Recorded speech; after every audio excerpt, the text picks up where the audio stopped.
Hello friends, चलिए शुरू करते हैं आज का हमारा ट्यूटोरियल। क्लासिफिकेशन ऑफ प्लांट्स, यह चैप्टर हमारा चालू है। अब तक हमने इस चैप्टर में क्या क्या देखा? हमने किंगडम प्लांटी के बारे में देखा, उसका क्लासिफिकेशन किस तरीके से हुआ है, क्लासिफिकेशन का बेसिस क्या है, आधार क्या है, ये हमने देखा। हमने लास्ट ट्यूटोरियल में क्रिप्टो गेम्स के बारे में देखा, जिसके 3 डिविजन देखे हमने, थैलोफाइटा, ब्रायोफाइटा और टेरिडोफाइटा। इस ट्यूटोरियल में हमें क्या देखना है? फेनोरो गेम्स के बारे में देखना है। उसके अंदर क्या क्या आते हैं? 2 डिविजन्स आते हैं, जिम्नोस्पर्म्स और एंजियोस्पर्म्स। एंजियोस्पर्म के अंदर और 2 हम क्लासिफिकेशन कर सकते हैं, डाइकोटिलेडोन्स और मोनोकोटिलेडोन्स। तो इसके बारे में हमें इस ट्यूटोरियल में जानकारी लेनी है। तो चलिए आगे बढ़ते हैं। सब किंगडम फेनोरो गेम्स मतलब हम क्या बोल सकते हैं? उपसृष्टि बीजपत्री वनस्पति। अभी बीजपत्री यानी फेनोरो गेम्स क्या होते हैं? Plants which have special structures for reproduction and produce seeds are called phanerogams. क्या बोला है? फेनोरो गेम्स में ऐसे प्लांट्स आते हैं जिनमें रिप्रोडक्शन के लिए स्पेशल स्ट्रक्चर होता है, प्रजनन के लिए विशिष्ट रचना होती है, और क्या करते हैं वो? दे प्रोड्यूस सीड्स मतलब उनमें बीज निर्मित होती है। बीज आपको पता होगा, बीज उसकी निर्मित इन प्लांट्स में हो सकती है, इसलिए उन्हें फेनोरो गेम्स यानी बीजपत्री कहा जाता है। In these plants, after the process of reproduction, seeds are formed which contain the embryo and stored food. जब रिप्रोडक्शन की प्रोसेस कंप्लीट हो जाती है तो सीड फॉर्मेशन होता है, यानी प्रजनन के बाद यहाँ पे बीज निर्मित होती है, और उस बीज में, उस सीड में क्या होता है? एम्ब्रियो यानी भ्रूण होता है, और स्टोर्ड फूड यानी अन्न साठा होता है। क्या 2 चीजें होती है सीड में? क्या क्या होता है? एम्ब्रियो यानी भ्रूण और स्टोर्ड फूड यानी अन्न साठा। During germination of the seed the stored food is used for the initial growth of the embryo। क्या बोला है? जो जर्मिनेशन का पीरियड होता है सीड के, मतलब हम क्या बोल सकते हैं? जो बीज का रुजने का जो टाइम होता है, शुरू का टाइम, उसमें क्या होता है? जो स्टोर्ड फूड यानी जो अन्न सटा होता है वो एम्ब्रियो के इनिशियल ग्रोथ के लिए इस्तेमाल होता है। मतलब हम क्या बोल सकते हैं? भ्रूण की जो वाढ़ होती है उसके लिए उस अन्न साटा का उपयोग होता है। Depending upon whether seeds are enclosed in a fruit और not, phanerogams are classified into gymnosperms and angiosperms. क्या बोला है? हम फेनोरो गेम्स को 2 तरीकों में डिवाइड कर सकते हैं, मतलब हम उसका क्लासिफिकेशन कर सकते हैं। किन 2 तरीकों में, किन 2 टाइप्स में? जिम्नोस्पर्म्स और एंजियोस्पर्म। लेकिन कौन से आधार पे कर सकते हैं हम? कि जो सीड होता है वो इंक्लोज्ड है फ्रूट में या नहीं है, मतलब बीज होता है वो ढका हुआ है या नहीं है, या फिर हम बोल सकते हैं वो फल के अंदर है या नहीं है, उसके ऊपर फल का आवरण है या नहीं है। इसके हिसाब से हम 2 तरीकों में क्लासिफाई कर सकते हैं, जिम्नोस्पर्म्स और एंजियोस्पर्म। तो चलिए आगे देखते हैं। Division 1, gymnosperms. जिम्नोस्पर्म्स मतलब अनावृत्त बीजी वनस्पति। अभी इन्हें अनावृत्त बीजी क्यों कहा जाता है? तो चलिए देखते हैं। Gymnosperms are mostly evergreen, perennial and woody.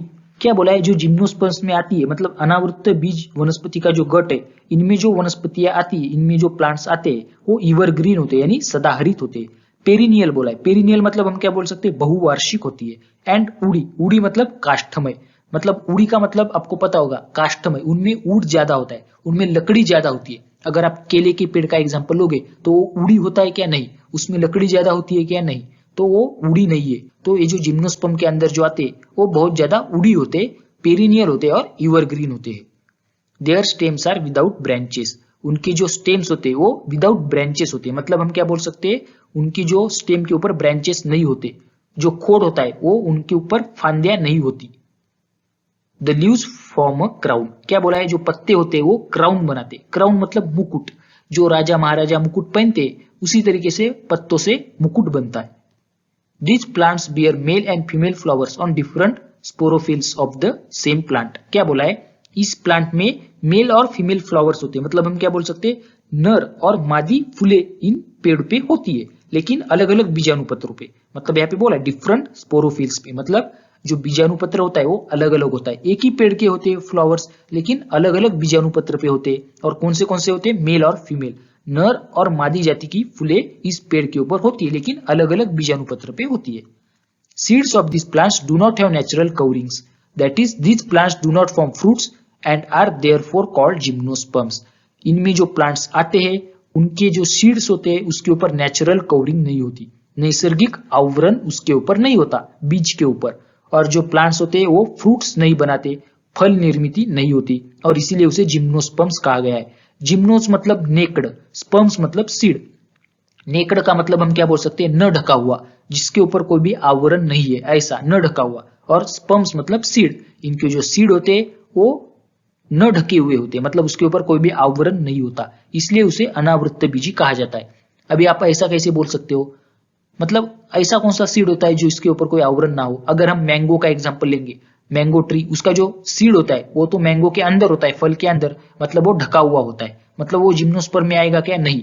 लेकिन फिर जिम्नोस्पर्म में कौन आते हैं, तो चलिए एग्जाम्पल देखते हैं। एग्जाम्पल है साइकस पिसिया, पिसिया मतलब हम क्या बोल सकते हैं, क्रिसमस ट्री, या फिर थुजा, थुजा यानी मोरपंखी, और पाइनस यानी कि देवदार, ये क्या है, इसके एग्जाम्पल है। तो आपको याद रखना है जिम्नोस्पर्म के एग्जाम्पल कौन से है, साइकस, पिसिया, पिसिया मतलब क्रिसमस ट्री, थुजा या फिर मोरपंखी भी कह सकते हैं, और पाइनस यानी देवदार, ये जिम्नोस्पर्म के एग्जाम्पल है। अभी हमें देखना है एंजियोस्पर्म, तो चलिए आगे बढ़ते हैं। डिवीजन 2 एंजियोस्पर्म, विभाग 2 आवृत्त बीजी वनस्पति। अभी ये आवृत्त बीजी क्यों है, the flowers this plants bear are their reproductive organs. पहला पॉइंट क्या है यहाँ पे, इनमें जो प्लांट्स होते हैं उन प्लांट्स के कुछ फ्लावर्स होंगे, फूल होंगे, ये क्या है, रिप्रोडक्टिव ऑर्गन से, मतलब प्लांट्स की जो फ्लावर्स है वो प्रजनन अवयव है। इस प्लांट के प्रजनन अवयव क्या है, उनके फ्लावर्स से।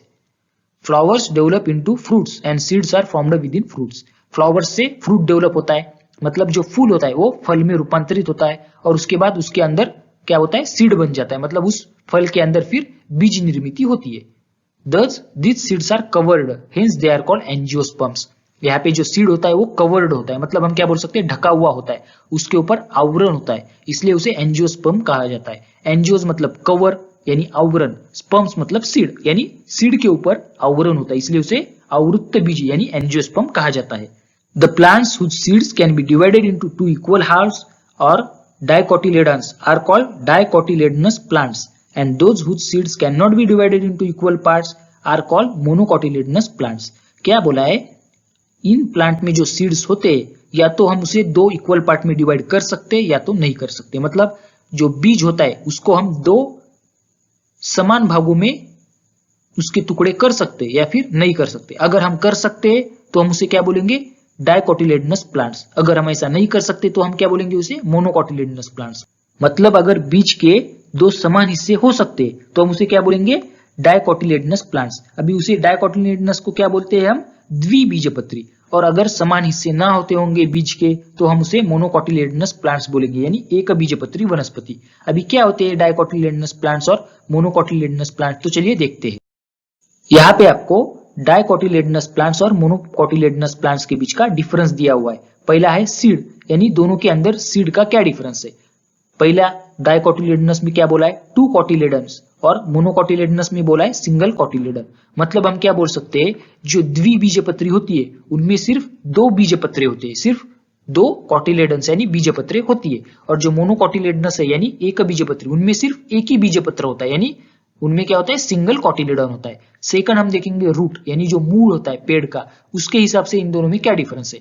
पहला वाला जो है डाइकोटिलेडनस, उसमें बोला है वेल डेवलप्ड प्राइमरी रूट, मतलब हम क्या बोल सकते हैं, ठड़क प्राथमिक मूल, जिसे टैप रूट यानी सोट मूल भी कहा जाता है। और जो मोनोकोटिलेडनस में क्या आता है, फाइबरस रूट्स यानी तंतु मूल आती है। अभी हम देखेंगे स्टेम, स्टेम यानी खोड़, जो पेड़ का खोड़ होता है उसके हिसाब से क्या डिफरेंस है। डाइकोटिलेडनस में बोला है strong hard, example banyan tree, मतलब मजबूत कठिन, एग्जाम्पल क्या है, बनियान ट्री यानी वटवृक्ष। अभी मोनोकोटिलेडनस में क्या बोला है, hollow, example bamboo, false, example banana, disc like, example onion. Hollow मतलब पोकड़, बांबू पोकड़ होता है तो हॉलो का एग्जाम्पल दिया है बांबू, इसमें मोनोकोटिलेडनस में। फॉल्स यानी आभासी, इसका एग्जाम्पल है बनाना यानी केला। अभी मैंने आपको बताया था जो केले का पेड़ होता है उसमें जो स्टेम होता है वो होता है क्या, नहीं होता, मतलब मैंने आपको बताया था उड़ी है या नहीं ये बताने के लिए। यहाँ पे आपको दिया है फॉल्स स्टेम होता है यानी आभासी खोड़ होता है, किसमें, बनाना यानी केली में।